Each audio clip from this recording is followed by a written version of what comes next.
Hi, everyone. Welcome to our 2020 celebration event. We will be your MCs for the night. My name is Layla, and I'm from James Madison High School. My name is Emily, and I am from Riverhill High School. And I'm Sarah, and I'm from James Madison High School. We are extremely happy that you are here with us tonight to celebrate our summertime successes, and we have a very exciting event planned. Tonight, we will be hearing from many guests, watching student performances, and hearing from some of our mentors, as you can see from our program overview. Thank you all so much for joining us. Before we begin, we have a few very special words from Miss Melody Curtis. Miss Curtis was interviewed by our community role model BranchOut team over the summer. She is the executive director of the Helping Children Worldwide nonprofit, a nonprofit dedicated to helping youth and providing medical support and assistance to the citizens of Sierra Leone. Embodying BranchOut's values of helping others and giving back, Miss Curtis, you have the floor. Thank you so much. I'm so honored to be here speaking at the BranchOut 5th year celebration. I'm the executive director of Helping Children Worldwide. And as our name implies, our international offices are located in the greater DC area, but our work is all outside the US, working in collaboration with programs in Sierra Leone, in Nairobi, in Kenya, Tanzania, Uganda, and Haiti. In July, 2 young women reached out to request an interview for their community leadership essay. I found them to be sophisticated and mature in their questions and their analysis. In fact, I love their article that they wrote so much that I asked them for permission for us to be able to republish it in our own magazine. And one of the things we discovered in the course of our conversation was that BranchOut programming is founded on mutual principles as Helping Children Worldwide. Like you, we believe that education is the key to the future, and that understanding and embracing cultural differences and continuing to learn is the best way for humans to tackle the biggest problems in the world and find sustainable solutions. We keep helping children and finding better ways to help. And when we know better, we do better. I personally have had many careers in my lifetime, but I've always worked on just one goal, and that is making the next generation better prepared to manage the world that's entrusted to their care. That's why I jumped at the invitation to speak with you today. BranchOut's premise, as well as its expanded programming, demonstrate a keen understanding of that ideal. Helping Children Worldwide, the organization where I work, has the mission to aid impoverished children. We hold ourselves accountable with 3 core values: radical trust, radical collaboration, and radical honesty. Radical honesty is the value that drives us to evaluate our impact and improve our programs. HCW is the prime support for a child welfare program in Sierra Leone that reintegrates children who are living without parental care, mostly on the streets. The programming strengthens families so that their children can thrive, get an education, and become their best selves. There are over 20,000 children living on the streets in Sierra Leone. We are also the primary support for a hospital. 1 in 6 children in Sierra Leone do not live long enough to begin school, even if a school was available to them.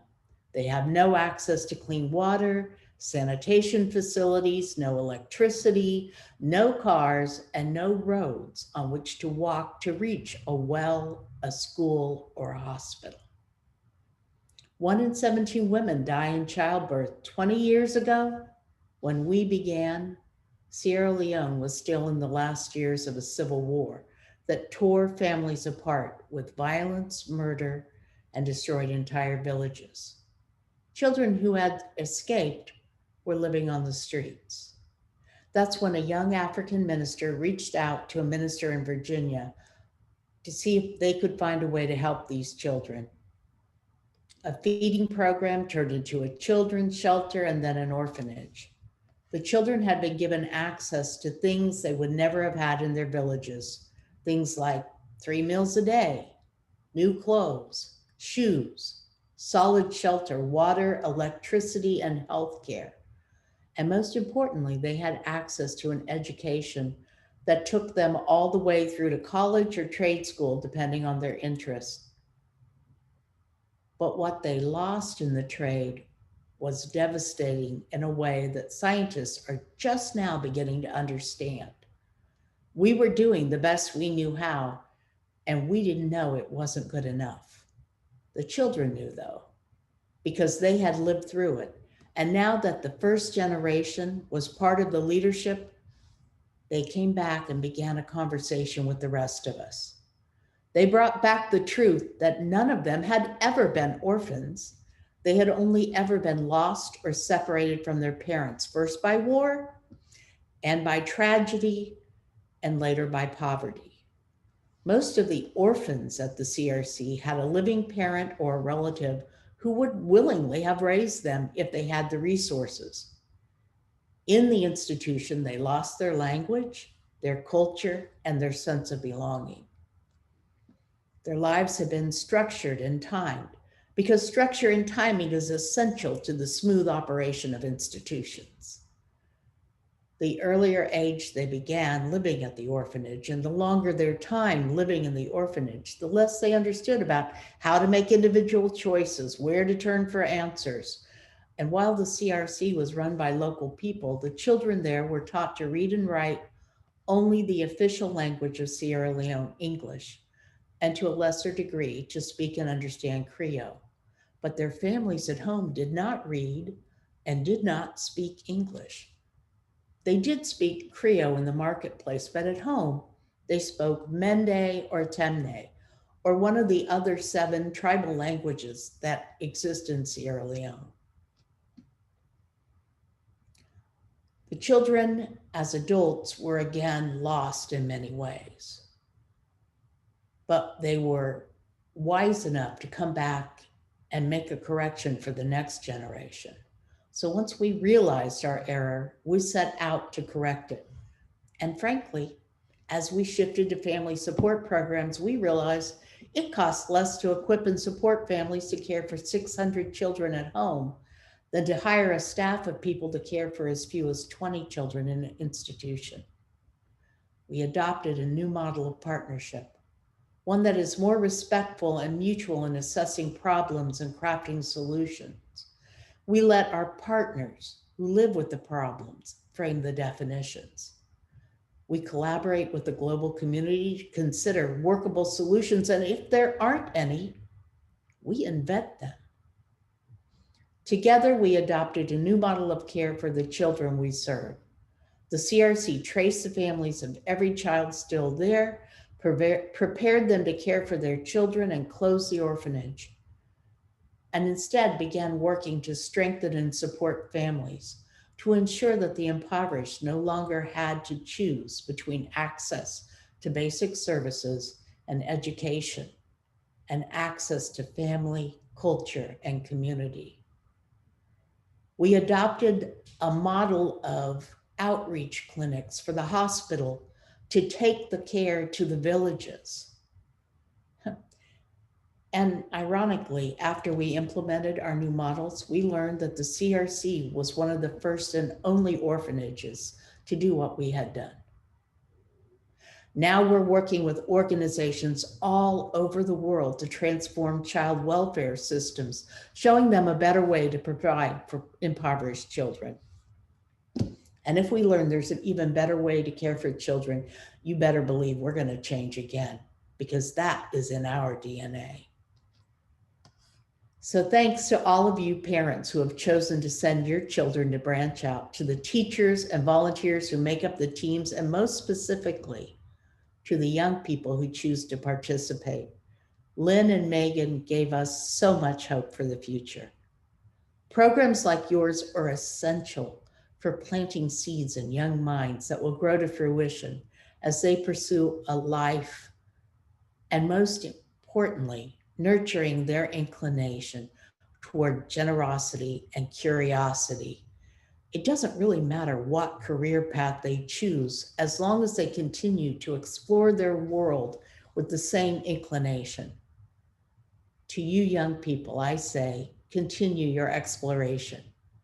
Consider an internship with different types of nonprofits to explore more about what interests you.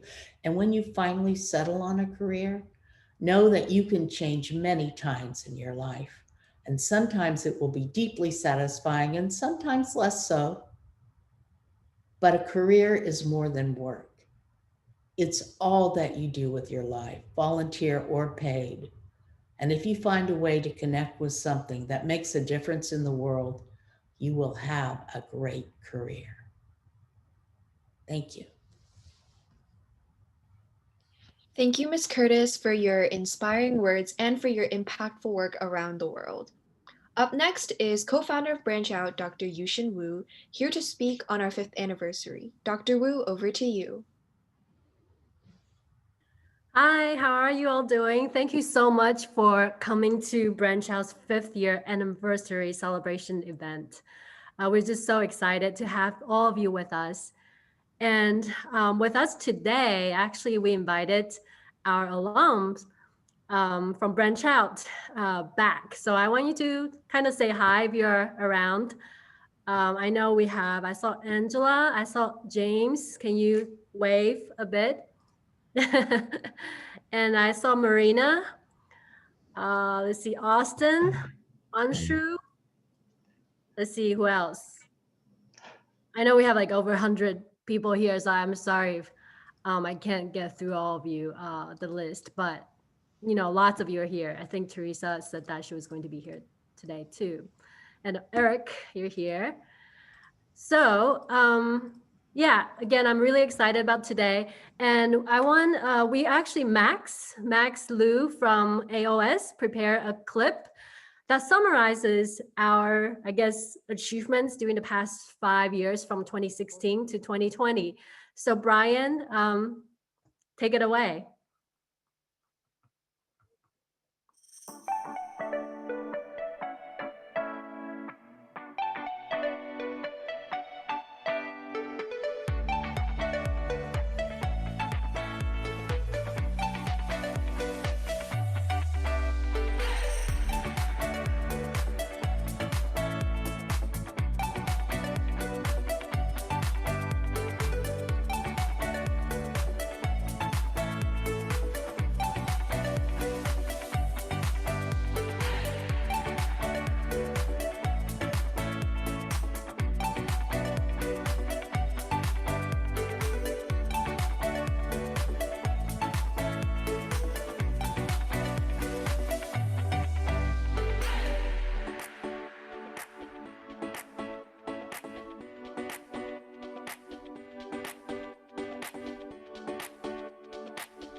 We're hoping that you will join us for this special event by performing or by attending.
Thank you, Brian.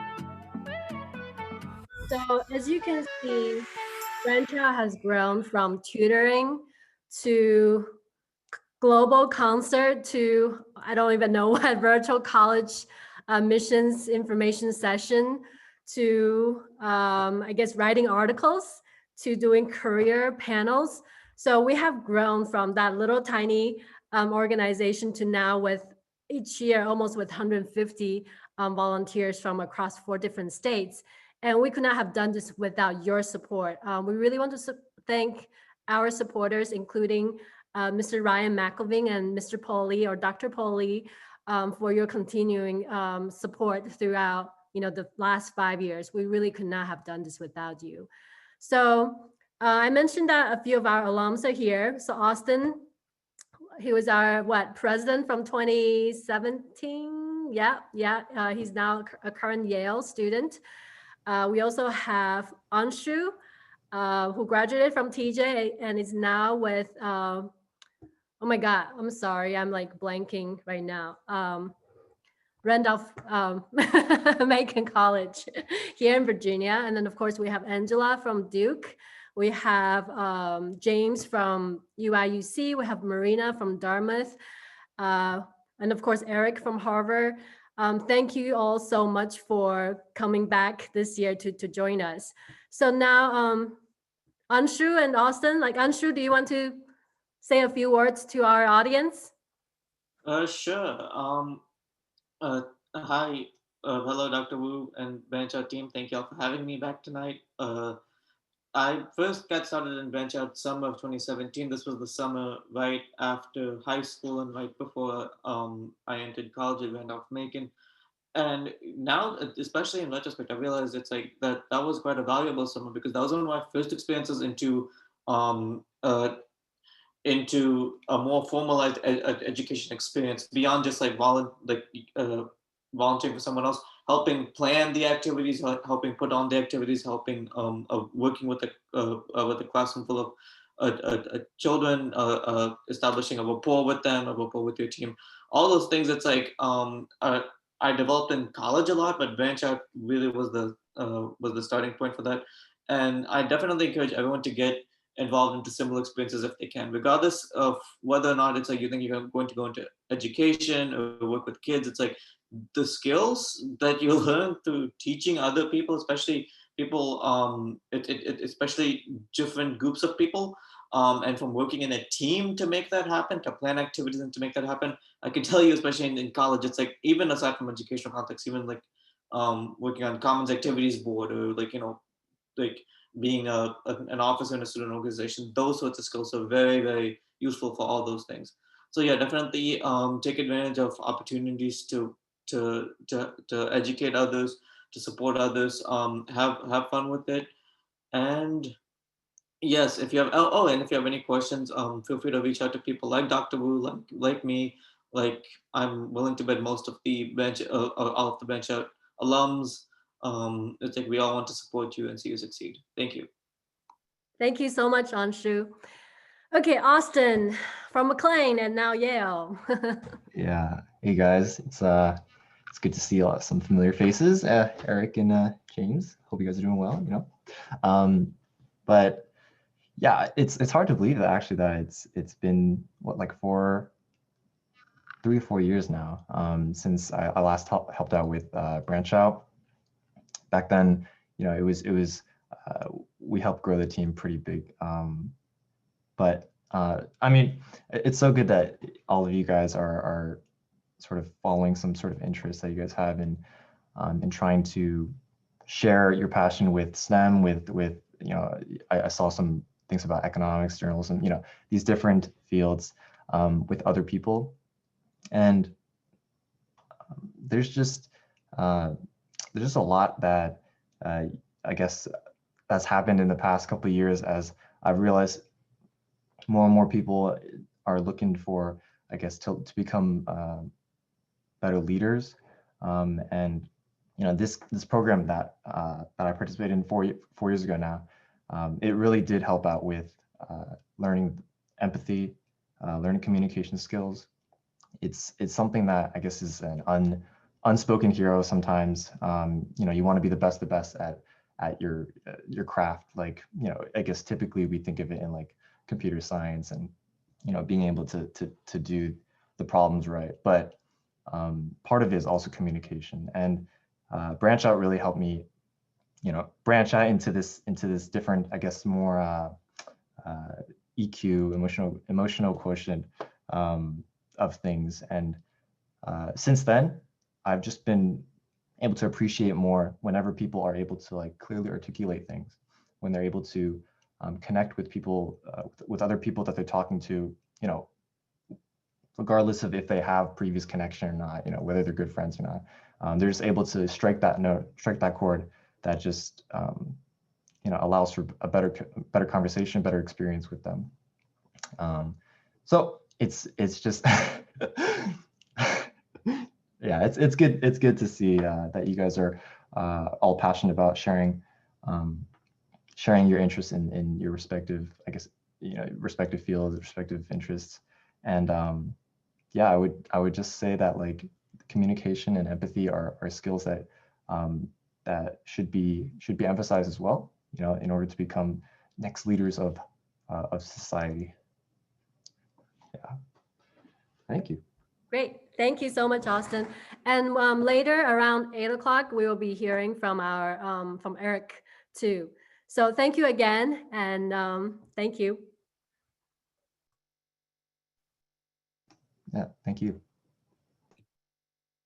Thank you, Dr. Wu, for your stimulating words and your hard work every single year in order to make BranchOut possible. And thank you to our former BranchOut members for joining us today. Even during quarantine, our BranchOut members were resilient. Each of us rose to the challenge to continue to serve our community this year, despite being virtual. We will now move on to Lily Walters, an accomplished 11th grade student and flautist at Thomas Jefferson High School for Science and Technology. Lily plays the flute in TJ's Symphonic Wind Ensemble, the Virginia Winds Academy, and is a solo performer who has won several prestigious competitions. Today, she will be playing Winter Spirits, composed by Catherine Hoover. Take the stage away, Lily. Hello. So, as I mentioned, my name is Lily Walters, and I've been playing the flute for 11 years now. And today, the recording that I'll be showing you all is called Winter Spirits by Catherine Hoover, which is a piece based off of Native American music. It is inspired by the wooden flutes that are very common in Native American tribes. And I hope you all enjoy the recording.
Thank you so much, Lily. That was beautiful. I really enjoyed that.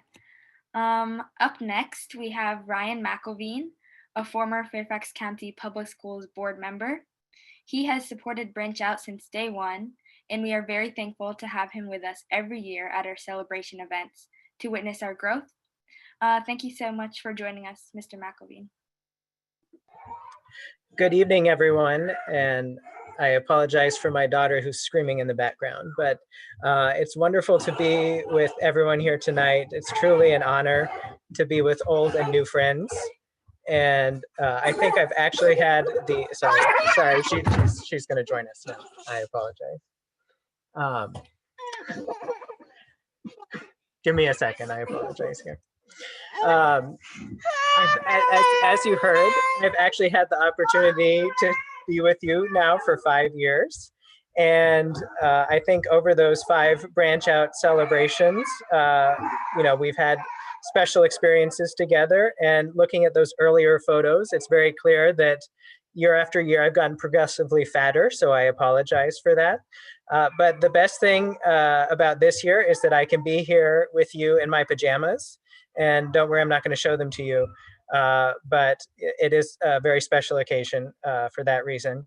And great things do come in 5s. We have 5 fingers, 5 toes, 5 senses, 5 oceans in the world, 5 village people, and of course now we have 5 years of BranchOut. And I do want to congratulate my sincerest congratulations to Dr. Wu and Richard Wong for all of their achievements over the years.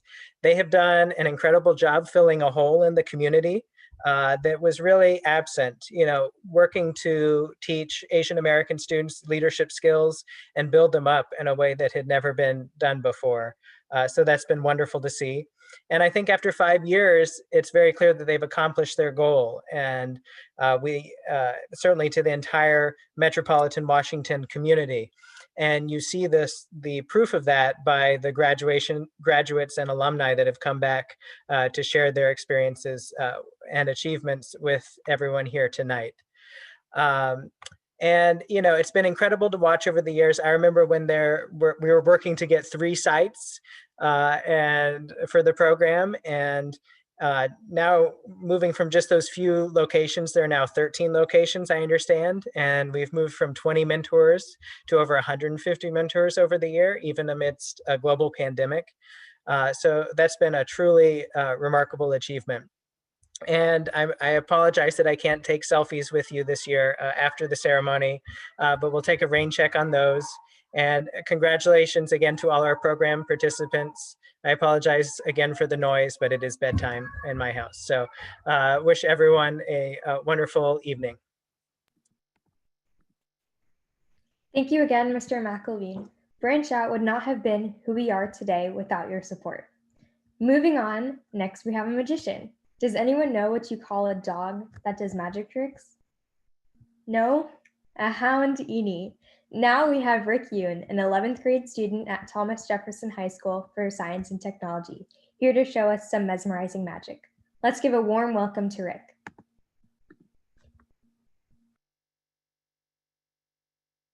Hey guys, my name's Rick, and I just want to share something with you guys that I find not only very interesting, but quite useful as well. In fact, they're called space pockets. And if you never heard of a space pocket before, just to briefly explain, if you look at the structure of an atom, right? There's the nucleus at the center, and then around the nucleus are the orbiting electrons. Now, relative to the sizes of those two subatomic particles, the distance between them is so big and so vast, to the point where almost all atoms in the universe are just mostly empty space, which is kind of crazy if you think about it, because everything we see around us are made up of atoms. Now, what could we do with that space? Well, in this case, we compress that empty space all the way down to a single point. And if we do that, by compressing other objects as well, we can kind of put things inside of the so-called space pockets. Now, if we want our belongings back, we can just stretch the space open and pull back the object whenever we need to. Now, there's a little drawback to it, I guess, and it's that if you want to use space pockets, you have to compress the object all the way down to a single point, almost like an atom. And if you do that, and you just move your hands a little bit upwards, it flies all the way up, and it takes such a long time to fall back into your hand. Now, let's get into the practicality of space pockets. Let's say that you and your friends are going to watch a movie in a movie theater, and you want to smuggle in some potato chips. Right here, let me just move this to the side. All you gotta do is just take that the potato chip, and put one right inside of the space pockets, and pull the coin out or the potato chip whenever you need to, and you can just start eating the chips. As you're enjoying your movie. Wait, sorry, this. Oh man, I think it got stuck in my nostrils. These are not potato chips. These are metallic silver dollars. But think about it though. If there's almost an infinite amount of space inside of a space pocket, we could perhaps, kind of make things bigger inside, or put bigger things inside of one. Like, a bigger potato chip perhaps. Just imagine yourself pulling out gigantic potato chips out of mid-air as you're just chilling watching a movie. That'll be kind of funny. What would it look like though? I guess it would look something like this. I mean,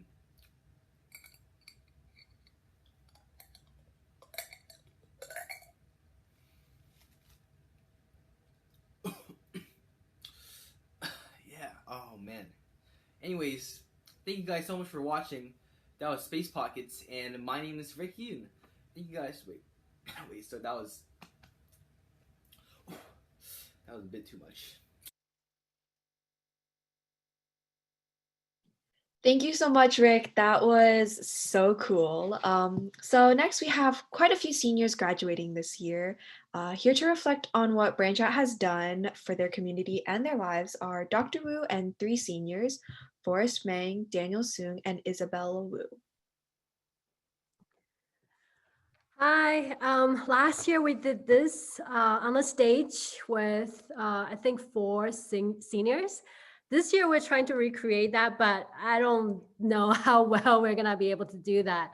But I wanted to point out that Thomas Jefferson High School students from Thomas Jefferson has been, I guess we have a lot of students from TJ. Even our performers from tonight, they're both, from TJ, which is great. We're really excited. Now, we started a new chapter at Howard County last year, which is also another amazing accomplishment of BranchOut. And of course, with the support from Dr. Mayna Liu and her team, quite a few of them are here today. And of course, our Howard County parents and students. Thank you so much for joining us and becoming part of our big family. So with us today, we have Forrest, Isabella, and Daniel. I guess I just maybe have one question for you guys, okay? So you can just take the turn to answer this question. What was the most memorable thing for you from, I guess, everything that you have done with BranchOut, right? Maybe pick one thing that was significant to you that you really want to share or that you really want future students to know about. So whoever has an answer, feel free to start.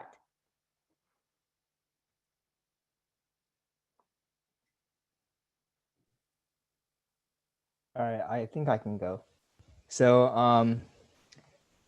like a lot of previous BranchOut experiences I've heard of or I've seen before are about like, that famous child asking that girl mentor about her eyes, that story, and like some other diversity, stories. I really have not had that, like, oh, I realized there was diversity in this community because, like there's a lot of diversity in school already. Like we already know of this stuff.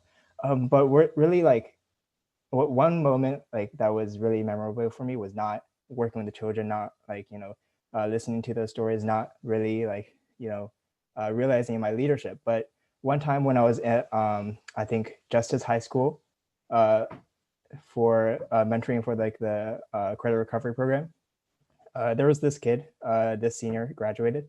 I think he was going to U Michigan for track, and he told me that he got a 1400 on the SAT while high off Percocets. So that was really just like my most memorable moment in BranchOut because like you don't really get to experience that type of story wherever else. Like getting close with like your mentors, getting closer to your students, you kind of get to know their life, get to know like you kind of become friends with them. They get to share a lot of things with you, and some of these kids do really wild stuff, and sometimes they're kind of dumb stuff. Like you probably shouldn't be high off Percocets while taking the SAT.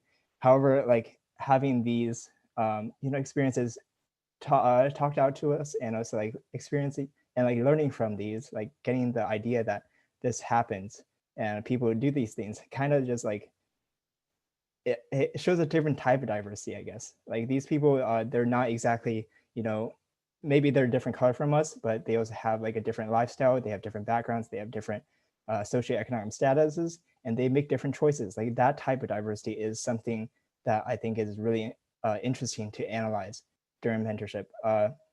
It's just like race is not the only diversity I think that we want to understand at BranchOut. One of the most important parts of diversity is that like knowing that every person has their own background, has their own motives, has their own interests, and realizing that stuff and understanding it is something that I really got out of all my experiences. Great. Thank you so much, Forrest, for sharing. Isabella or Daniel? Yeah, I guess I could go next. So yeah, I mean, Forrest really shared a great story, and his story focused on the, high schoolers and SAT. I guess my most memorable experience was really from my experience working at the James Lee Community Center during the school year. So I was with my team, like my peers. We are trying to design a very interesting curriculum and experiment for all our like smaller kids at the center. And we had this wonderful plan of building a small chemical rocket.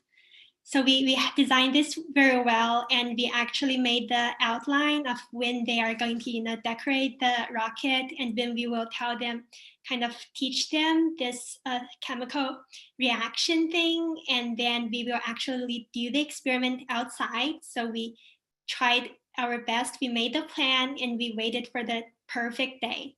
And when the day finally came, it was, I think we went at the community center like half an hour earlier to really test out this model. And that was when something happened. We realized for some reason the rocket plane could not work.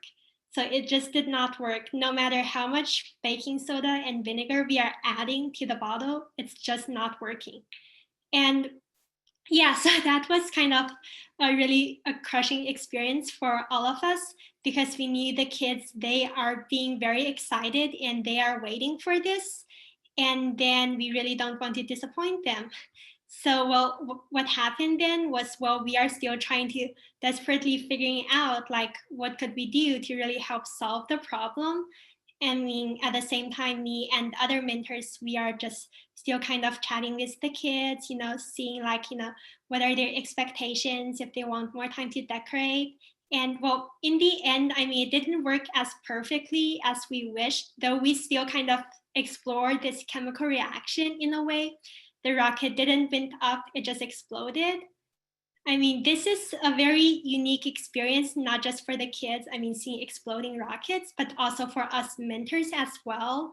It really taught us how we always need some backup plans, even for those like seemingly really minor experiments. We want the backup plan. And so after that, we always made sure a week earlier the experiment would work instead of like testing it on the day, and we have other plans, the alternatives to go to. So I think that's a very interesting experience for both of us. Nice.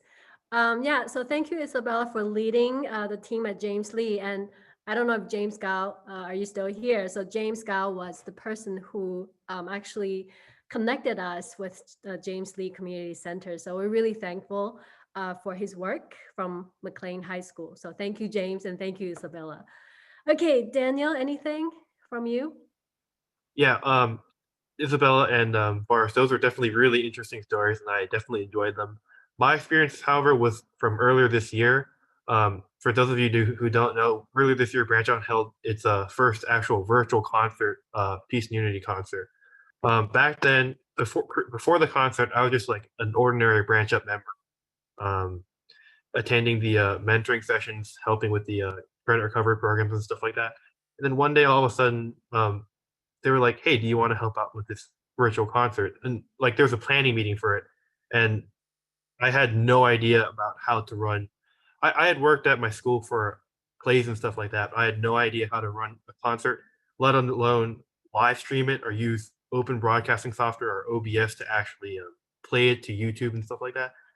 And I, yeah, it was a brand new experience for me. And the thing is, I didn't hesitate. I jumped at the opportunity to work with Mr. Bensing, and before I knew it, within like 1 week, it was already the time for the dress rehearsal, which was the day before. I worked with him for a couple hours, a couple of days before, to try to learn the software, how to transition, and make everything go smoothly. A lot of complicated things regarding unmuting and changing audios, play, pausing the video, and stuff like that. So it came up for the first dress rehearsal for the first part of the virtual concert. Within 10 minutes, I realized that I wasn't going to go anywhere. My skills weren't sufficient. And I was like, okay, Mr. Benson, you can take the reins. I'll go ahead and try next time. At that point, I felt really down because I thought I had gotten everything, all the little things that had to do with OBS, but I didn't realize I had to, like, for example, give cues and then even go so far as to mute the video before I even played it so that it would automatically start and you wouldn't hear anything. It's a small detail, but I didn't really give up. I know it was really hard for me. Instead, I worked even harder and spent another couple hours with Mr. Benzing, which I'm really appreciative of. And I finally was able to get the OBS working and everything synced up and working together. So the next virtual concert, this part two, the dress rehearsal went well. And I was still very nervous and thought to myself, I better not do anything crazy tomorrow on Saturday. But again, Mr. Medley worked really well, and I did my best to learn everything. And in the end, it worked out pretty well. With I don't even know if there were any mistakes, but what I learned from this was you have to give up even though, or sorry, you have to keep working at it and persevere even though it seems that it's impossible to do. Even if you keep getting it wrong, keep trying, and one day you will get it right. Thank you, Daniel. You did a really great job. I think, yeah, we held 2 concerts and we had over almost 70 performers coming from 4 different countries, 12 plus cities. And I think we raised, oh my God, Songhan, how much? $600 some from the concert. And Alan, I think you just did some research about where we could potentially be donating the money to support our community. So thank you again, team. You guys have done a really, really great job. Thank you all.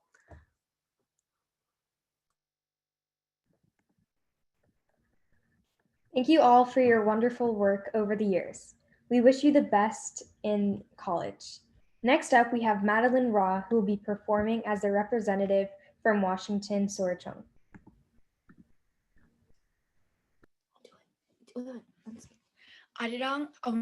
Hello, my name is Madeline Raw, and I'm an 8th grader from Frost Middle School. Arirang is a common Korean folk song that talks about the Korean culture, and it is a well-known Korean traditional song explaining the Korean mountain pass. The song's message talks about finding your true self and taking control of your own happiness.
Thank you, Madeline, for that wonderful performance.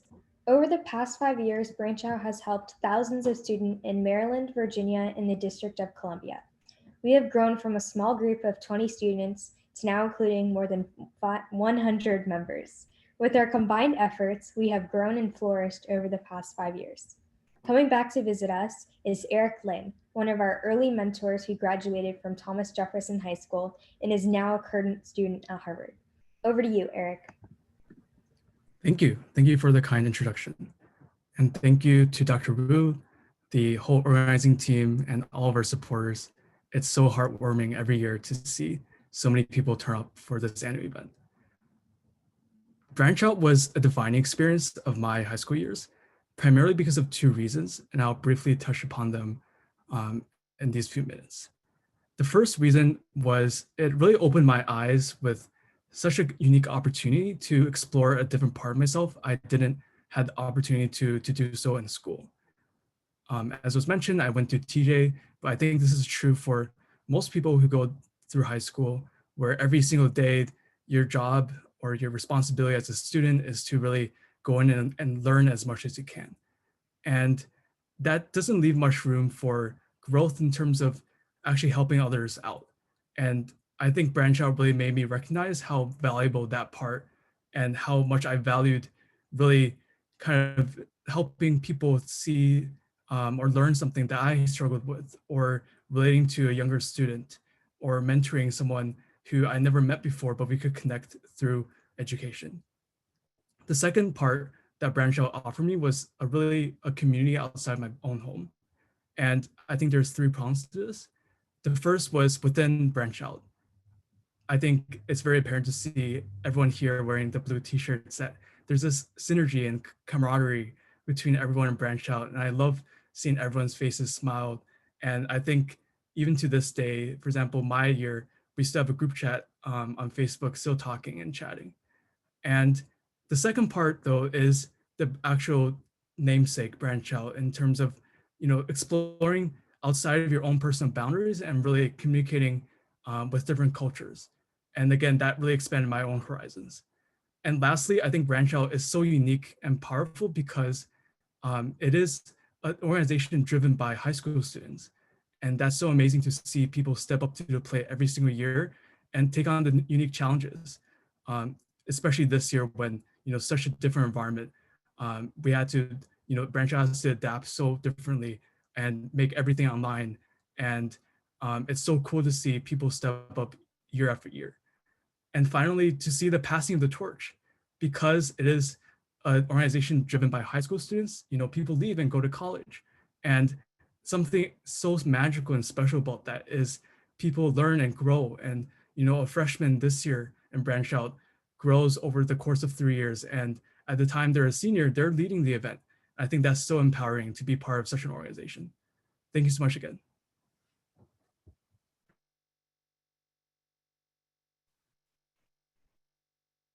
Thank you, Eric, for reminding us of our roots and where we have come from. This summer and this year have been different for everyone in our community. BranchOut has adapted and found new ways to serve our community even during this unprecedented time. Tonight, all of our divisions will be recapping the work they accomplished this summer, starting with the research team. Take it away.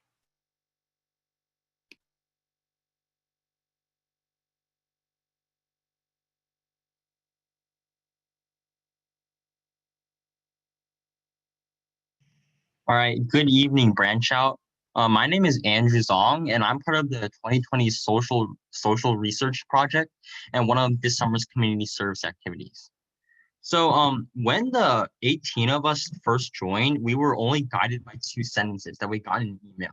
The first was our purpose, which was to create a research paper related to race, culture, and society with regards to specific cultural and ethnic communities. And then the second was our goal, which was to have a professional research paper that we hope to share with others.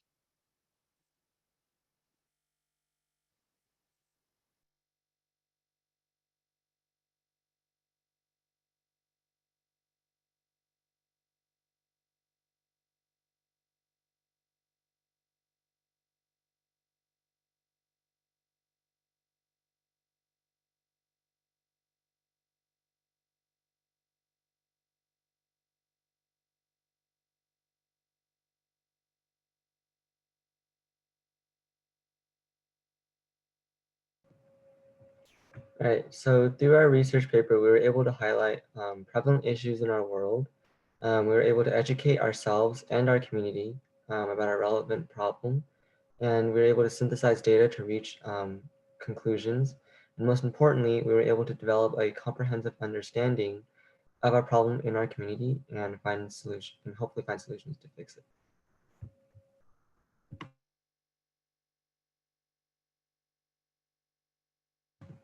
So writing a research paper is definitely not an easy task to take on, especially throughout the course of the summer.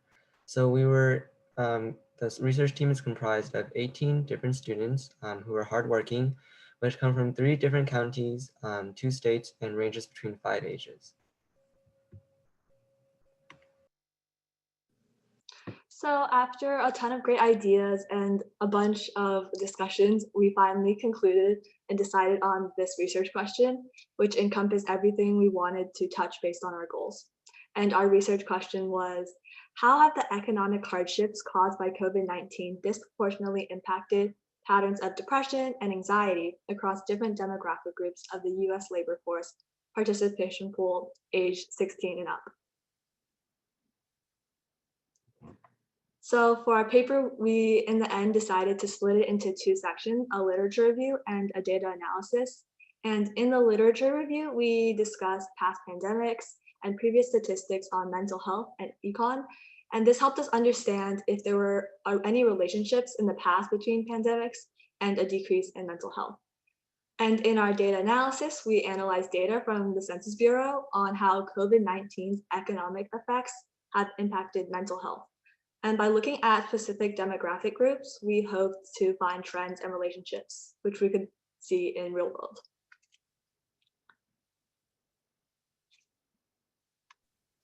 All right, so the first topic we covered in our literature review is regarding gender. In the mental health aspect, men typically experience more of an increase in anxiety and depression than women. According to the CDC, however, women experience a higher initial rate of anxiety with 35.4% as compared to men's 26.1%. For the economic aspects regarding gender, the service sector, such as nursing, involving women suffered the most, 47% of women compared to only 28% of men, according to Kochar. And one more overall trend to point out is that in general, single women and women with lower education also suffered the most. Our second topic we covered was regarding age. In the mental health aspect, the young typically experience more severe mental health impacts, as a study from Penn State University reported that 69% of people from age 18 to 24 experience negative mental health impacts. In addition, the young also suffer from job loss, and those who did suffer from job loss reported that 64.7% more likely to worry about their mental health. The overall trend for the economic aspect for young workers was that they are more likely to suffer from job loss. According to Schaefer and Rain, those aged from 18 to 29 were 2 times more likely to get laid off or face economic income cuts than those aged 50 and above. However, the older population also experienced some hardships, most notably food insecurities and medical health care.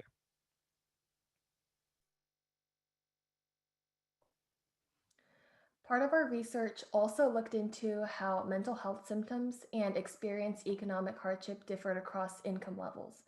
So this year it was found that 33% of lower income workers reported rates of psychological distress as opposed to only 17% of high income workers. And in addition, adults with an annual income of less than $25,000 reported feeling depressed double that of adults making $100,000 or more.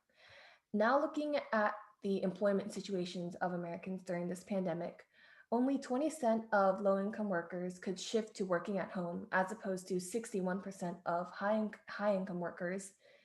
And lower-income workers' dependence on their jobs forced them to work on-site, which also put them at greater risk of contracting the virus. So finally, we looked into race, and historically, it was found that white Americans are most susceptible to clinical depression, and US individuals aged 54 to 65 with clinical depression is most frequent among African Americans and Hispanics. Now looking at how that has changed during the pandemic, The first point is that 42% of non-white Americans and only 26% of white Americans suffered income loss. And minorities often hold lower paying jobs and higher risk jobs. And due to that, they had higher rates of income loss and unemployment. So overall, these four demographics, the lower income level, younger adults, minorities, and women, they were the most impacted based on one reason that united them was because they were working in these high risk sectors like the service industry in which they couldn't work from home. And we also found that another reason for minorities was because of some kind of historical inequality. And for women, it's because they were attracted towards different types of jobs that could not be done virtually.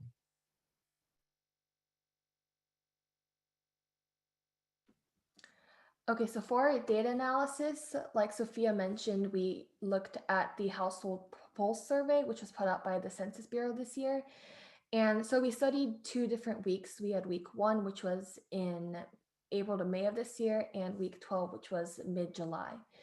And so in the first 2 graphs that you see, we have it divided by income brackets, and we show the proportion of people within that bracket who experienced employment income loss in blue or did not in red.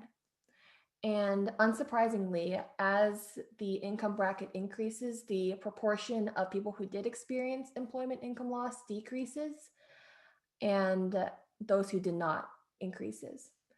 And comparing that with what we see in week 12, the proportions of people who experienced employment income loss for lower income Americans actually increased.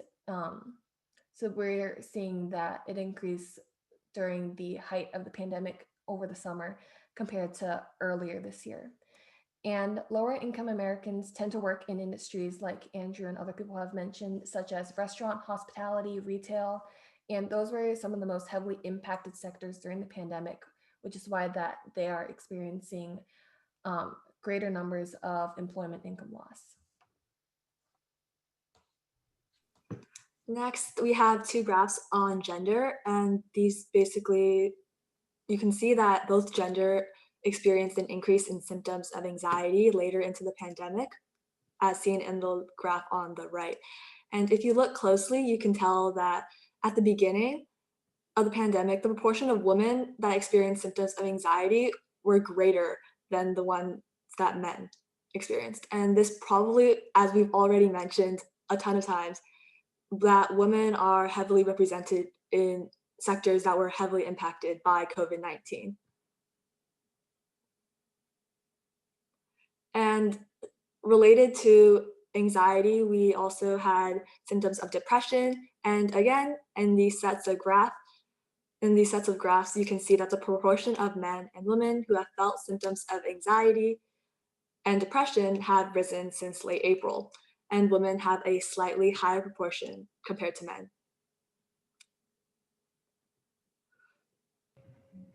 So having finished with the content of our paper, we now look forward to what the future holds for the BranchOut research team.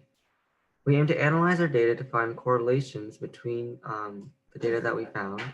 We plan to finalize the paper, develop a method to share our findings with the community, and collaborate with other BranchOut teams, such as the Innovator team or the Community Role Models team, in hope of finding solutions to the economic and mental health burdens of COVID-19. Although the social research team has accomplished many great things over the summer, there are still more improvements for future research, such as examining the long-term effects of COVID-19 on mental health, such as because this is very novel, continue the study with more recent data as more information is coming out every day, as well as evaluate the effectiveness of the efforts to reduce the mental health and economic impacts of COVID-19, and also to apply our studies in other countries outside of the United States.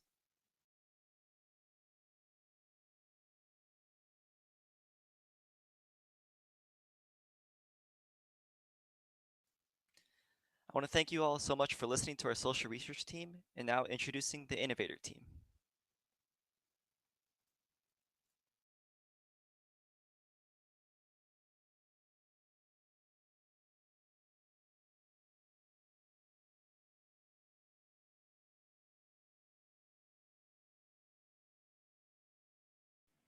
Thank you, social research. Now we will be moving on to innovators. Hi, my name is Alan Wang, and today, along with my partners Elaine Liu, Ximing Luo, and Jessica Chen, we will be representing BranchOut Innovator in our app Solve. Innovator is a year-long program that focuses on creating digital resources to close education gaps in Virginia. We started last year with around 10 to 15 people and were led by Michelle Liu, a current freshman at Carnegie Mellon University. Innovator consists of 3 teams: developers, curriculum design, and marketing. The developers team works on designing and creating the app. The curriculum design team designs questions, and the marketing team works on app aesthetics and writing summaries for our website. Before we begin, here's some context on our project. Annually in Virginia, students must take the Standards of Learning, SOL, a standardized yearly test used to measure the growth of students based on an expectation of learning and achievement in grades K through 12. According to the Virginia Department of Education, in 2019, there was an 82% passing rate for math, 78% for reading, 76% for writing, 80% for history, and 81% for science. However, looking at individual schools, there is variance in passing rates, ranging from a low of 40% to 100%. This indicates that students and schools do not have or provide equal access to academic resources. With Solve, we aim to improve math and reading SOL test readiness for 3rd through 9th graders in Virginia. When we entered the Congressional App Challenge last year, we were extremely grateful to have been awarded 3rd place with our first version of Solve. However, our journey didn't stop there.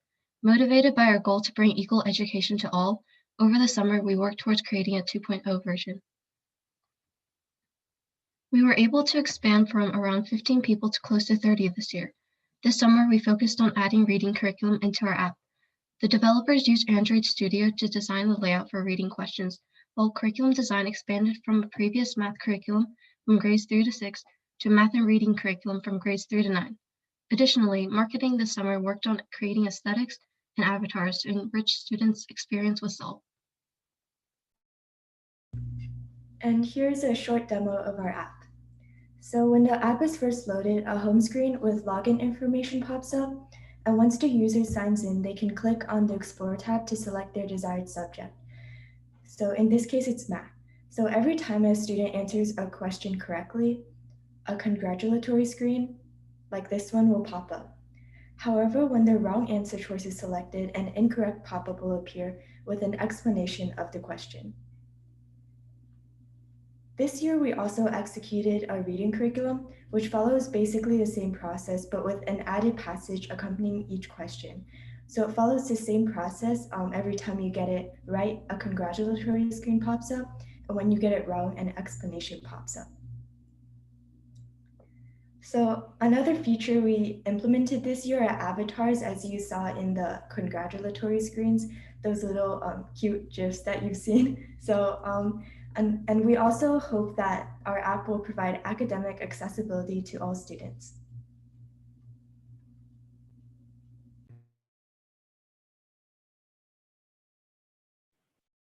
For our future goals, we are always trying to implement new features in order to enhance the user experience. One current idea we're working on is saving a user's frequently missed questions for review. Additionally, we hope to get our app published on the App Store and distributed to schools and community centers. Before we finish, here's a slide recognizing all the members who have worked with us this summer. Thank you so much for your hard work and dedication. Thank you all for listening tonight. Next up is Combined Community Role Models.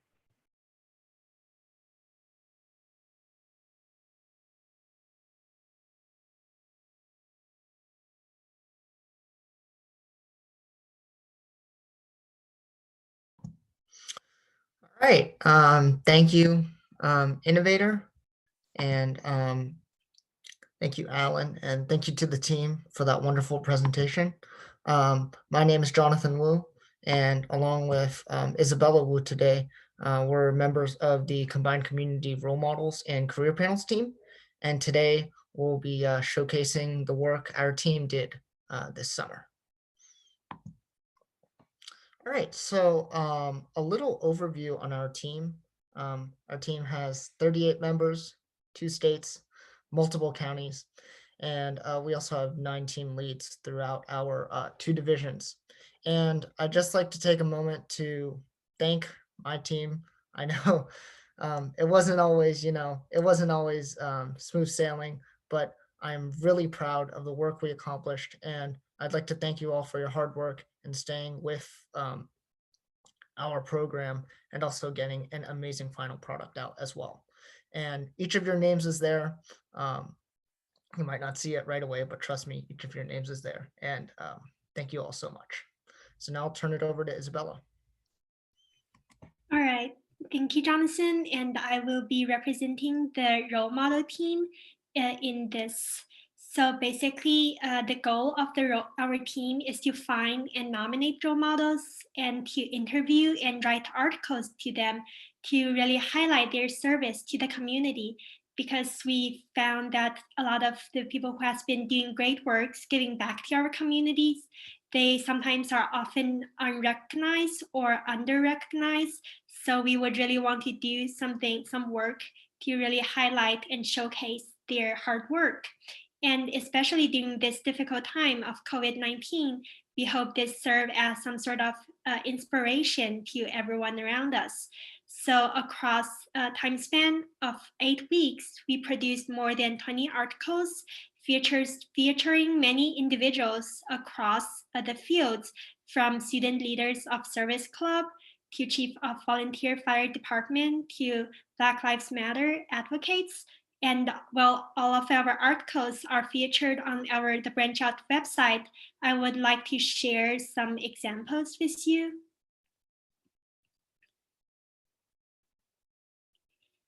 So Makiba Scott Hunter, she is a keen advocate for Black Lives Matter. And throughout the articles and her interview with us, she really showcased her support and her perspective, and how she started supporting the program since 2013, and how she, as a concerned mother of 2 daughters, really hoped that the protest would really raise awareness and eventually change the system and lead to the creation of new public policies. And we've got Tony Lodge, who has been a foster care advocate, and his unique experience growing up from this system really led him to understand the struggles and difficulties that these teenagers are meeting, and which really shapes him into who he is today, and it really helped his experience advocating for foster care. And we got Anna Fige, who was dedicated to local journalism as the journalist for the Baltimore Sun media and focusing on Howard County government. She is really dedicated to just helping people to keep informed. And in the article, she shared her story transitioning from college to workspace. And especially, she told us how the COVID-19 really has an impact in the industry and changed her schedules. And we've also got John Morrison, who is from the volunteer fire department of Vienna, and he started his volunteer since age 16, and he really transformed the system and made a huge impact by writing a computer program which helped log crucial information from the system. So yeah, these are only some examples. We have all the articles on our website. And now to you, Johnson. All right. Thank you, Isabella. So our team is somewhat unique in that we have 2 divisions, so even more fun. And now I'm going to talk about our second division, which is the career panels. So the concept behind career panels was, I bet each of us, looking at our careers, we have maybe a few in mind, right? And we normally, there's so many careers out there in the world, and we only think of a few, and we end up not knowing about many potentially interesting and other careers that we may like. So our goal for career panels was to expose audience members to new types of new careers and careers they may not have thought about as they were interested in, but once after hearing them, they would like to just learn more about them as well. So we had 7 panels throughout our summer. Each of our teams worked very hard to cover a variety of career fields, and we collectively had over 500 audience viewers. Now I will present a few that we did over the summer. So one of our panels was related to law. We had a senior associate at a law firm and also a trial attorney for the U.S. Department of Justice. And it was very interesting, and frankly, it was very exciting to hear about law. It was the stories they have in the courtroom where everything goes down and how much skill and public speaking is involved was really inspiring, and the stories they told were very interesting as well. So it was great to be in attendance for that one. So next is culinary and also small business. So we had owners of a bakery and also a food industry consultant, as well as a development officer for Peter Chang Restaurants. And what was unique about this was they also talked about the impact of COVID-19, as we are going through it back then, on the restaurant industry. And it was very inspiring to hear their stories of perseverance in these challenging times and how they uniquely adapted to continue to serve their customers as this pandemic was going on. And it was great to hear and their creative solutions to the COVID-19 pandemic. So lastly, I wanted to talk about our education career panel. We had 2 teachers from 2 states. One was a middle school teacher in Howard County, Maryland, and another was a high school teacher here in Virginia. And hearing that panel, you really understand what teachers have to put up with every single day and how tough their work is, what they have to do, not only in class, but also outside of class as well, with talking with parents and then also giving remediation and such that. And it's definitely made me way more appreciate my teachers as well.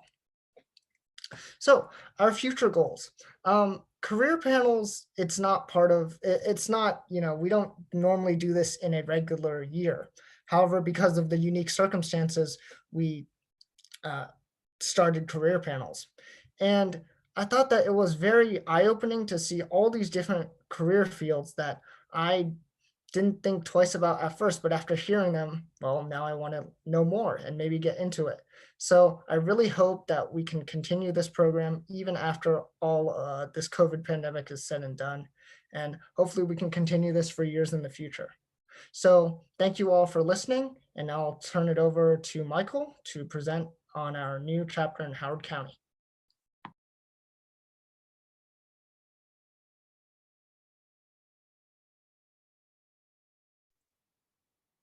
Hi everyone, I'm going to be presenting the Howard County chapter.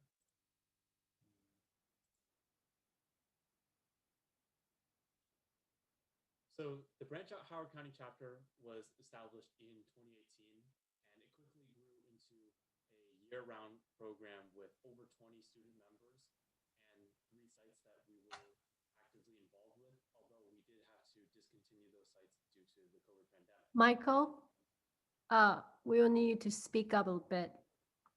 Okay. Can't really hear you. Yeah, so it quickly More. grew into a year-round program with 20 student members, and can you hear me? Yes. Okay. And 3 sites in 2020. Currently, we have 2 online programs, and the first site that we had was the Edmonton Westside High School, which is in Baltimore City, and we did tutoring and indoor farming there. So the tutoring component was done mainly with the JV and varsity basketball teams.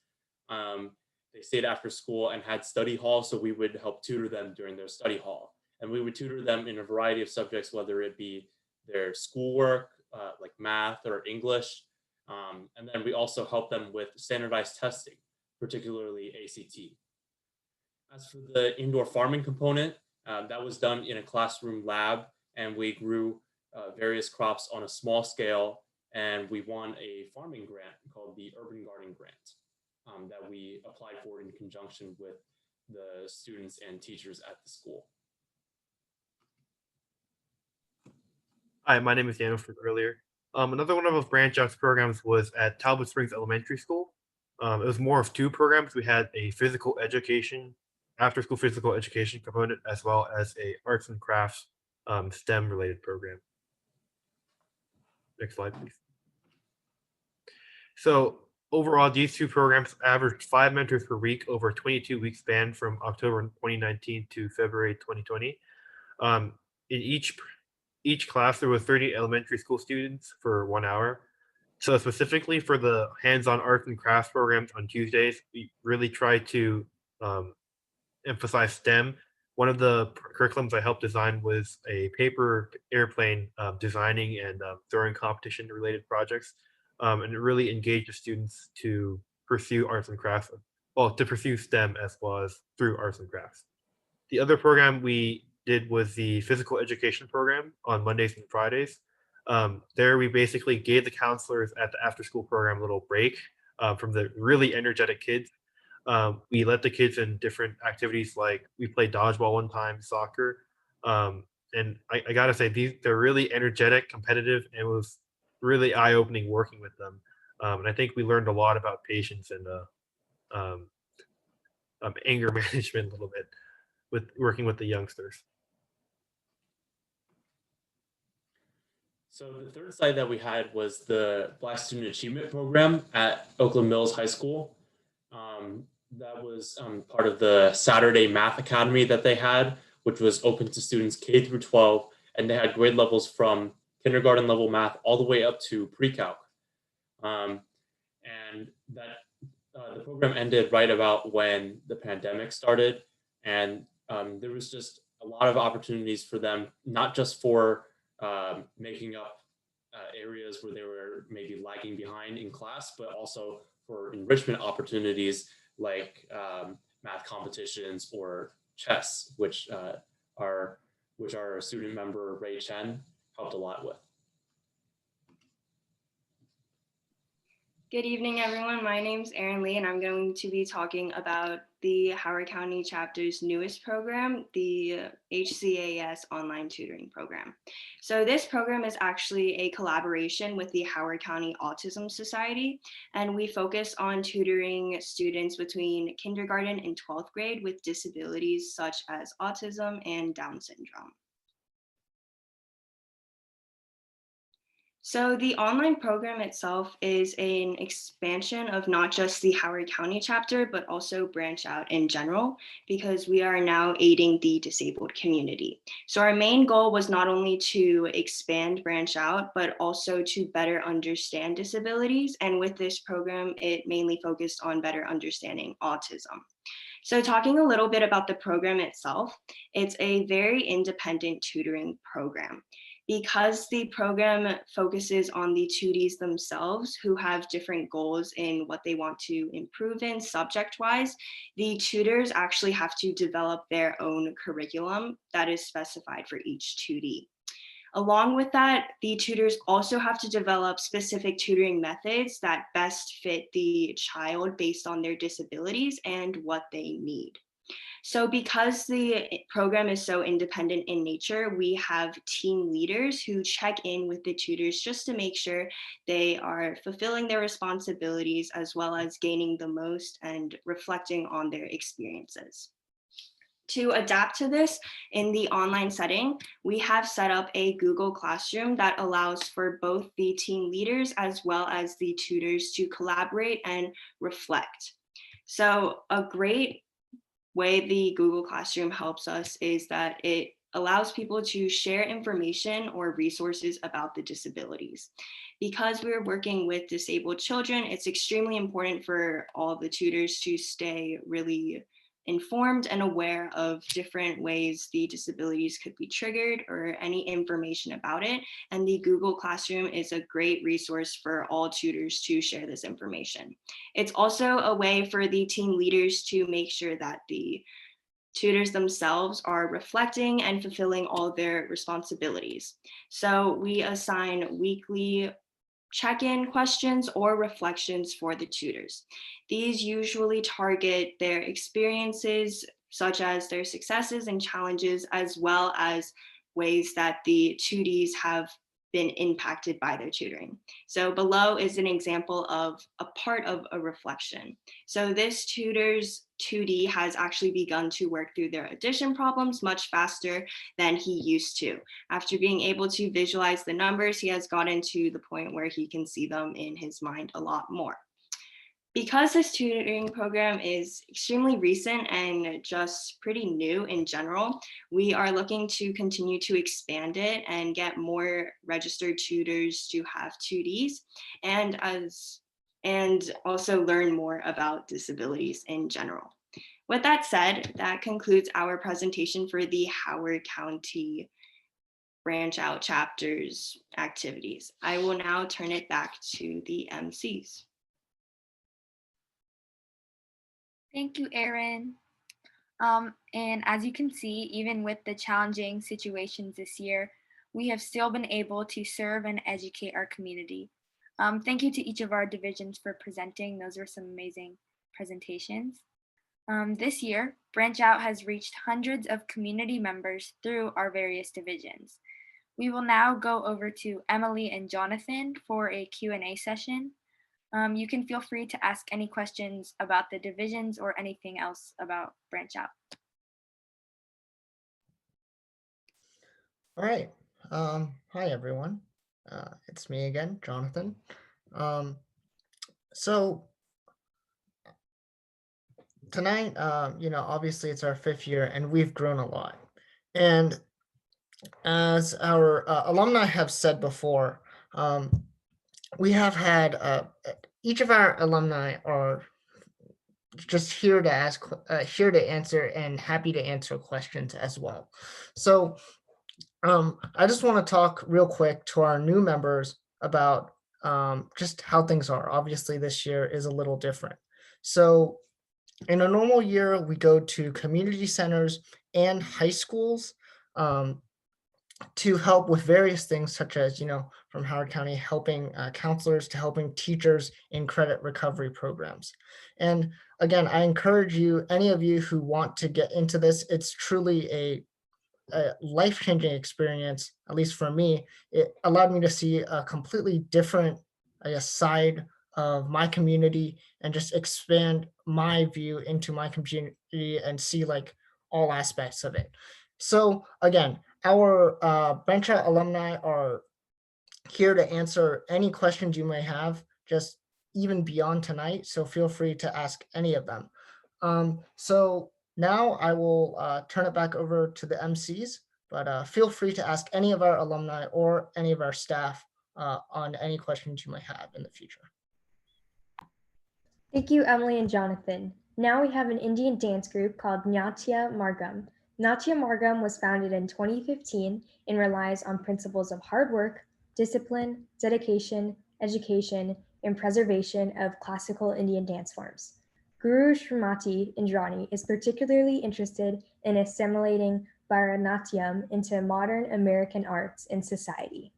The dance they will be performing is entitled Mahishasura Mardini, meaning the winning of good over evil, where goddess Durga fights the demons and emerges as an all-powerful goddess. Sadly, they're not able to join us in person because this dance group is celebrating Diwali this weekend. We would like to take the time to wish our Indian community a happy holiday. Diwali, for those who don't know, is the Indian festival of lights celebrated by Hindus.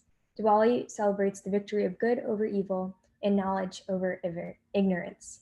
Please give the Natya Margam School of Dance an inviting welcome.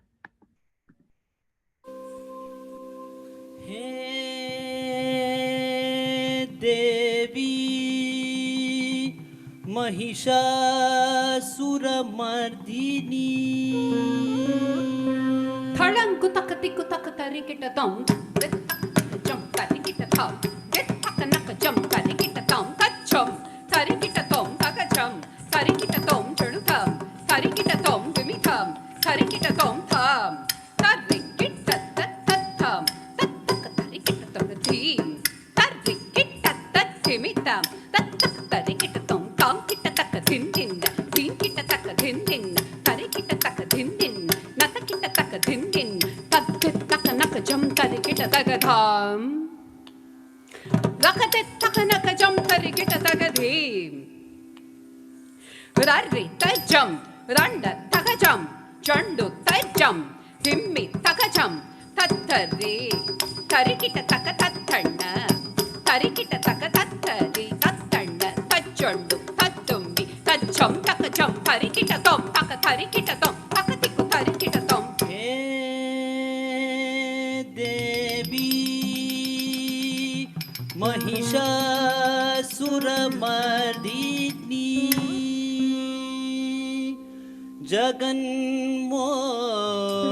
जगन्मोहिनी चामुण्डेश्वरी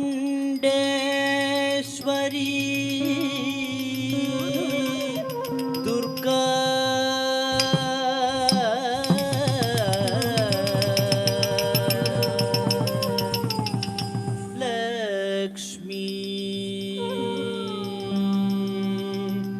सरस्वती स्वरूपिणी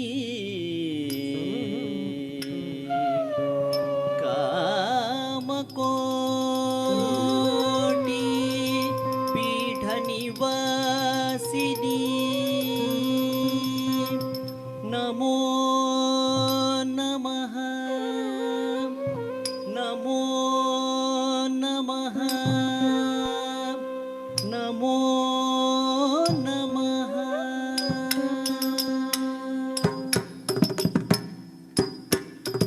ऐगिरि नन्दिनि नन्दितमेदिनि विश्वविनोदिनि नन्दनुते गिरिवरविन्द्यशिरोदिनि वासिनि विष्णुविलासिनि विष्णुनुते भगवति हेसिति कुडुम्बिनि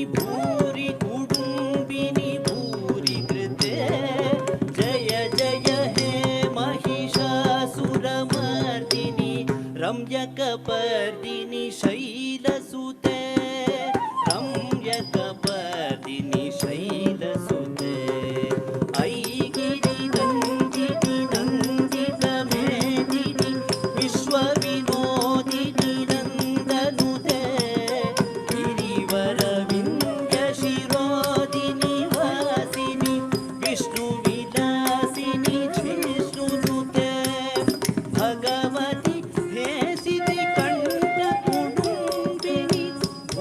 कुडुम्बिनि भूरि कृते जय जय हे Mahishasuramardini रम्यकपर्दिनि शैलसुते रम्यकपर्दिनि शैलसुते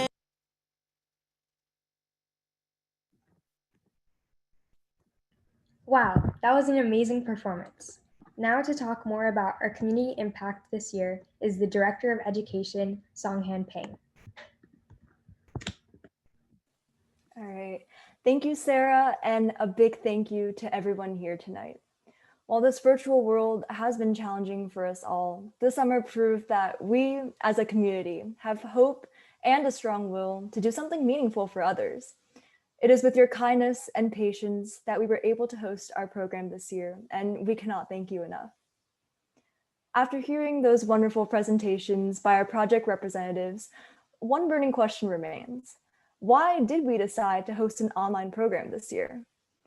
Thousands of other summer programs were unfortunately canceled due to COVID-19 health concerns. Ours should have been no different, especially given our history of in-person tutoring with local community centers, homeless shelters, and high school credit recovery programs. In the beginning, we weren't sure either. I remember the first leadership team meeting we had after that fateful week this March, when all public schools in Maryland and Virginia canceled in-person learning indefinitely. Even through my computer screen, I could sense the uncertainty and concern in our team.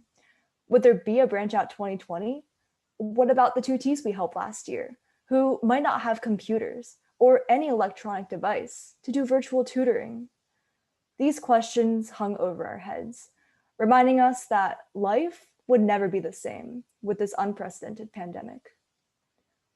But under all that uncertainty lay determination. We knew that BranchOut's mission hadn't changed. All that needed to change was our methods. From our start in 2016, it has always been about promoting civic engagement and cross-cultural understanding, and not just tutoring. So we took up the challenge of hosting an online program for over 150 students in the midst of a global pandemic. It wasn't easy, but we did it. Unlike our previous programs, BranchOut 2020 tested all of our students with a new learning environment.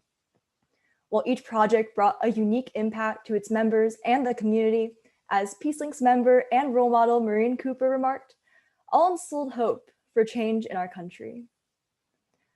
Change comes in all forms, but this summer, we drove change with education, innovation, and inspiration. Education is our social research project, which taught not only COVID-19 awareness, but also mental health awareness, moving others to take action and be informed about our current world. Innovation, of course, lies with our award-winning innovator program, the members of which worked tirelessly this summer to create their app Solve, and will continue to bring innovative solutions to some of society's most pressing needs. Last but not least, our Role Models project, embodying inspiration in the form of community heroes. Together, we brought the voices of engineers, artists, economists, social activists, and many more to hundreds of homes, showing students that no dream is impossible to achieve, and that it's okay to be proud of your achievements. 1 year ago, if someone told me what BranchOut would look like in 2020, I wouldn't have believed them. But after seeing these projects come to life and the incredible teamwork and friendships that formed, I am truly excited for what the future holds for BranchOut.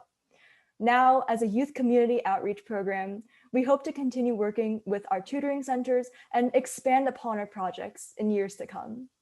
Whether you're a current or prospective BranchOut student or parent, or are interested in learning more about what we do, I encourage you to join us this coming year and use your skills to give back to the community in any circumstance and any scenario, so our community can become an even better place in years to come. Thank you so much. Thank you, Songhan, for your very inspirational words and for putting BranchOut's impact into perspective. Our mentors have worked extremely hard this year, and we'd like to recognize them now, starting with the Star Service Award presented by Dr. Wu.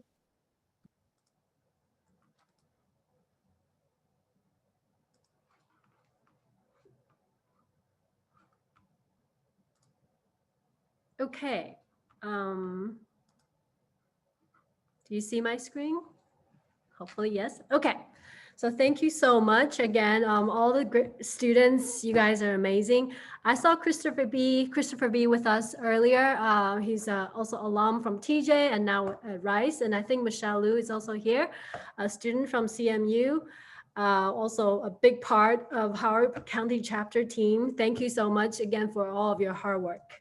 So, okay, here we are today.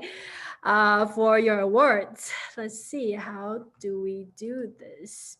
We're gonna start with the service, Star Service Award. This is for students who have done a great job contributing to the team. So I'm just gonna read your name out loud. There's nothing like, you don't have to get on the stage and leave the stage like, every year that what we have to do. So it'd be really painless. If we mispronounce your name, please forgive us. So we have Andrew Zhong, we have Andrew Yang, we have Austin Zane, Bida Liao, David Liu, David Cao, Jimmy Zhu, Evan Zhu, Jesse Zhong, Jesse Zhong, Jonathan Liu, Joshua Song, Leo Wang, Livia Zhao, Arthur Young, Ray Chen, Richard Ng, and Jerry Gao. Congratulations. You guys did a wonderful job with the team. Your leaders said great things about you. So thank you for your contributions. And you're mostly likely newbies to our community. So we hope you will come back and join us again next year.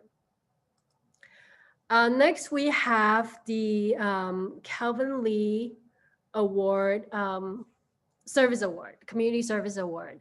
This award is sponsored by the Calvin Lee Foundation. So we're gonna pause for a second here and ask Dr. Paul Lee to speak to our audience before he reads the names to our audience. Dr. Lee. Thank you, Dr. Wu. Thank you. Good evening, everybody. Really an impressive group of young men and women. I'm really impressed. I really appreciate the opportunity to say a few words.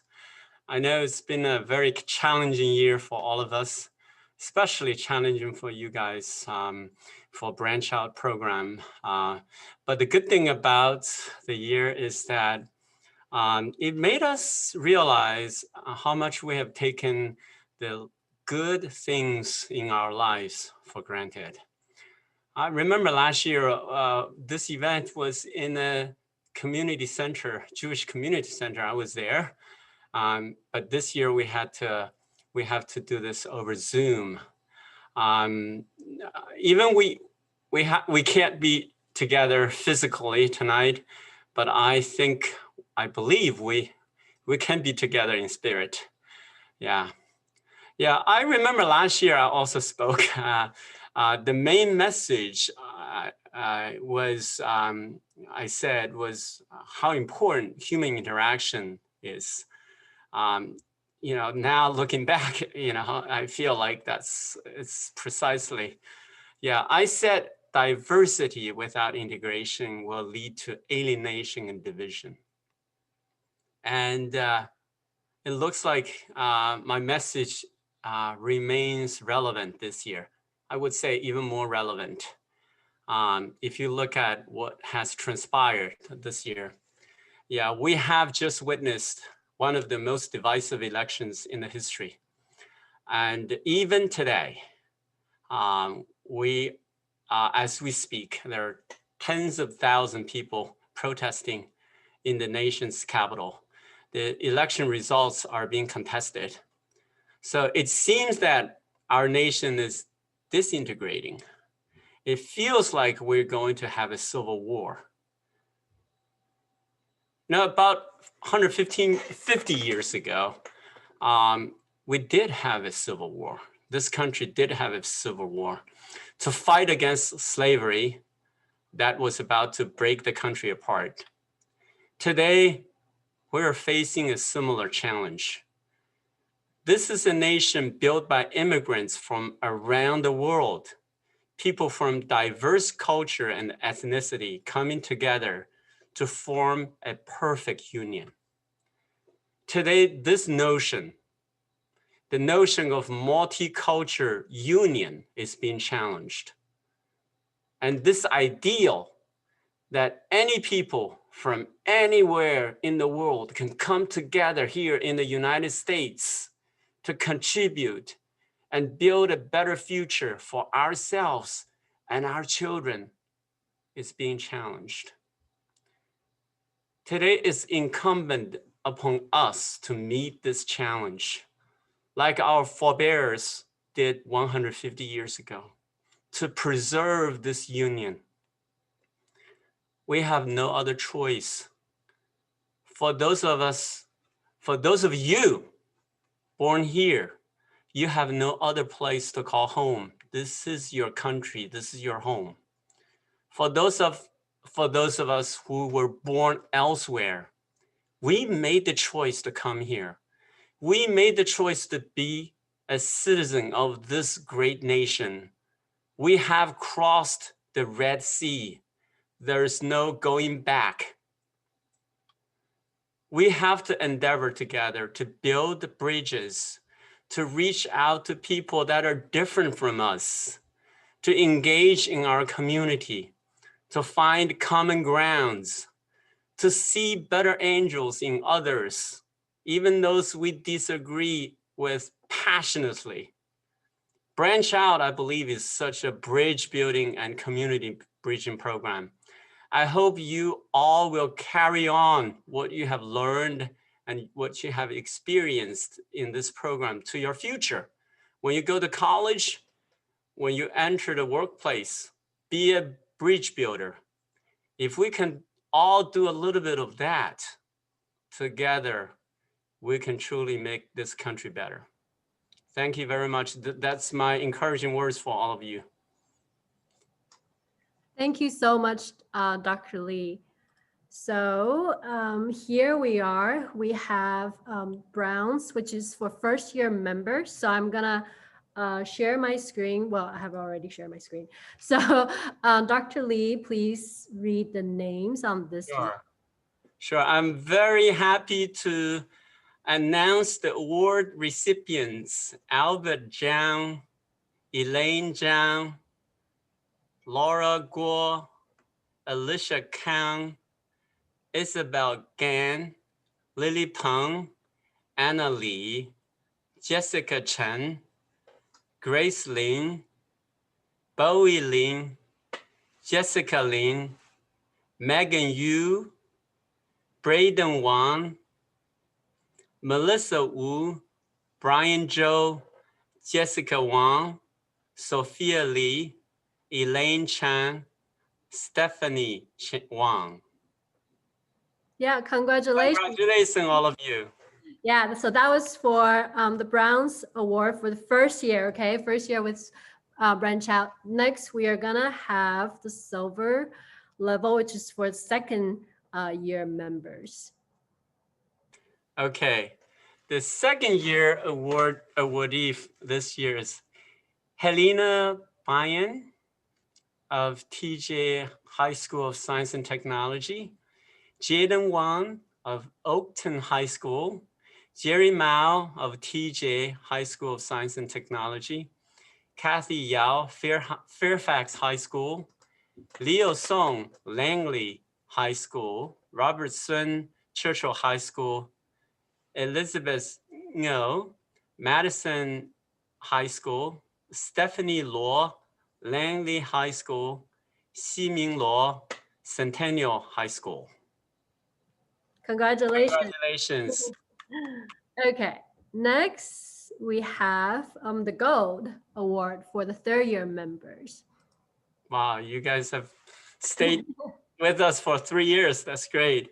Yeah. So the awardees are Emily Yu of TJ High School for Science and Technology, Zhicheng Zhao, McLean High School. Congratulations. Congratulations.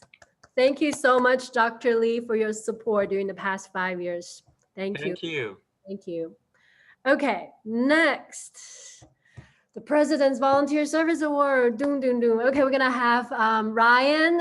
Could you do the honor for us to read off the names of the individuals? Okay, there we are. Okay, wonderful. It looks like we have 5 recipients. So first is Emily Wong from River Hill. Then Layla Ibrahim from Madison. Lynn Tao from TJ.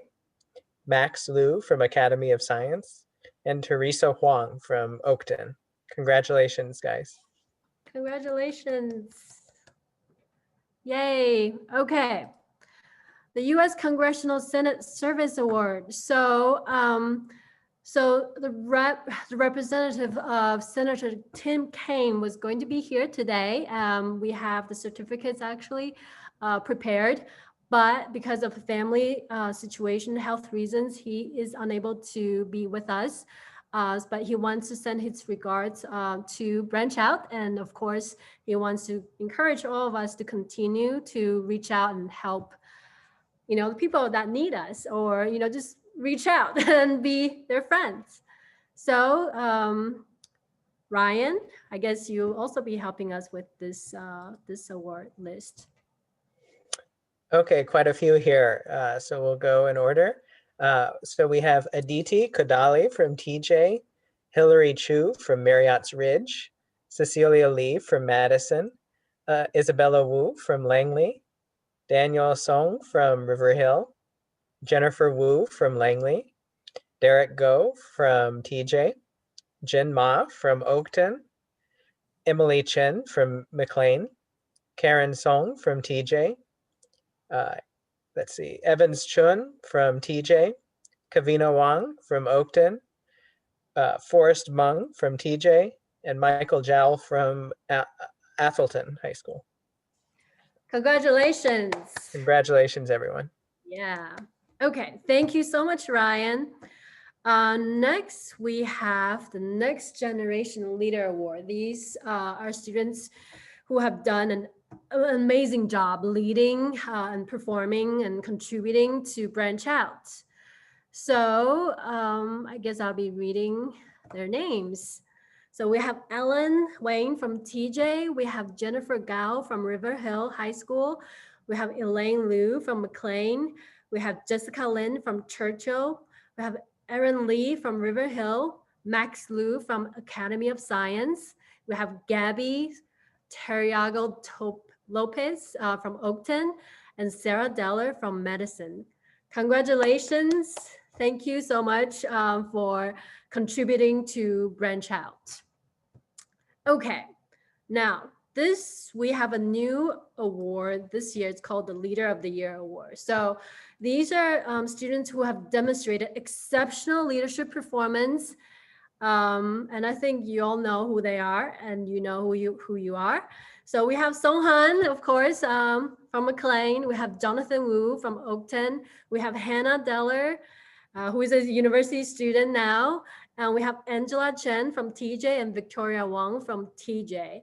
So this is pretty much our leadership team right now, going into 2020 to 2021.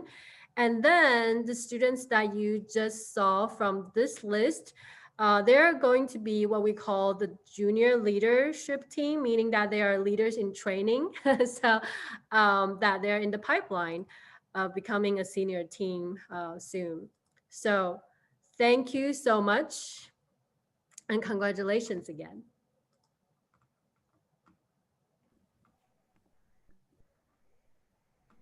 Congratulations to each one of you for your amazing dedication. 2020 has been a year of many firsts and unprecedented circumstances.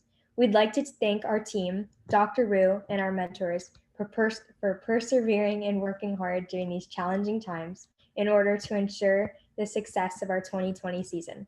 Here to wrap things up is Kavina Wang, a senior at Oakton High School. Thank you for introducing me, Sarah. So we're coming to the end of this night, and it's been great so far. We've had so many inspiring speakers here with us, Mr. Ryan McElveen, Ms. Curtis, Dr. Wu, of course, and so many other teams presenting.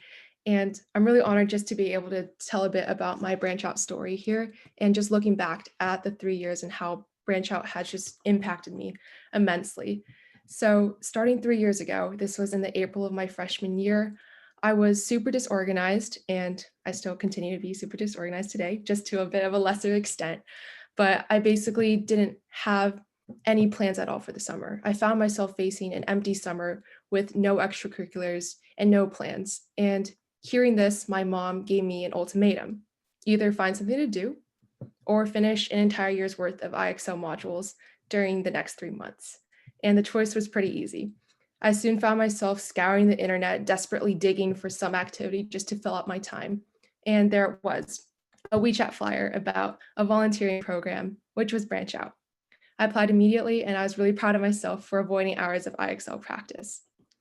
I know many of you guys here today may have been in the same position that I was in freshman year. You were simply looking for an activity to fill up some time in a productive way, increase your volunteer hours, maybe make your resume 2 lines longer. And that's perfectly understandable. We live in a super competitive time within the competitive bubble of Northern Virginia. It's understandable. I've been there and I've done that. However, The WeChat flyer that I randomly came across 3 years ago, that many of you guys may have also come across, has led me down this path of personal growth outside of the classroom, cherishable memories with so many new friends, and the chance to be a part of widespread collective community impact. My time at BranchOut has been composed of moments of laughter after playing Scriblio with the research team, after working on a paper for 3 hours, with epiphanies of how to best tutor a STEM subject, and the way underprivileged students' faces radiate with wonder when they see a sodium bicarbonate and vinegar volcano erupt for the first time. BranchOut has provided me with the opportunity to further my real-world skills of communication, collaboration, and servant leadership.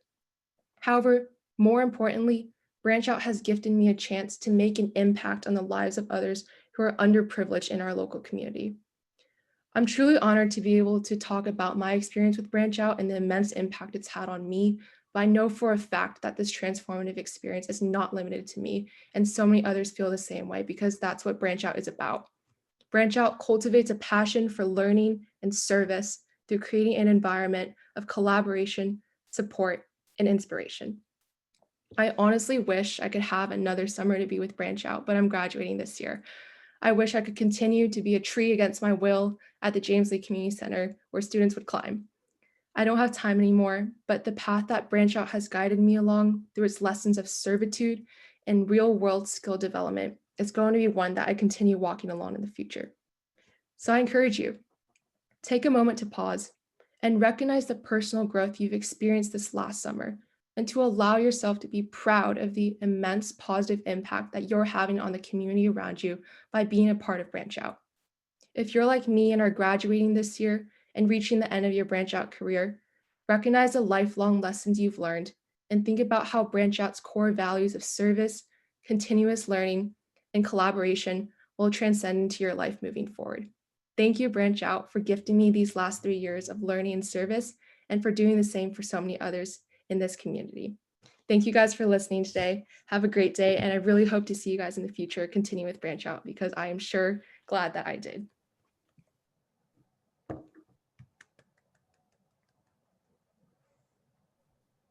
Thank you so much, Kavina. That was an amazing speech. Even though our event is online this year,